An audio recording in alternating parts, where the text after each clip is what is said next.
In 1839, as World War II began, a young university student named Leo Carter had one dream: to become a teacher, not a soldier. But war doesn't ask what you want. When his country was invaded, Leo was sent to the front lines.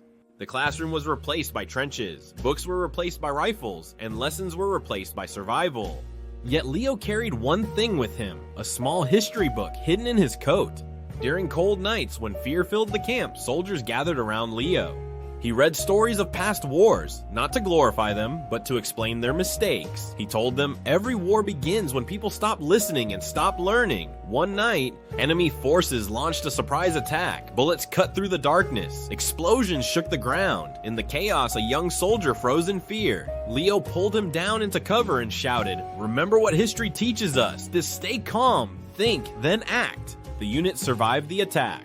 Weeks later, the war ended for Leo after he was wounded and sent home. His city was damaged, but still standing. Instead of resting, Leo opened a small school in a destroyed building. Former soldiers came to listen. Children came to learn. On the wall, Leo wrote his final lesson: weapons may win battles, but education is what prevents the next war.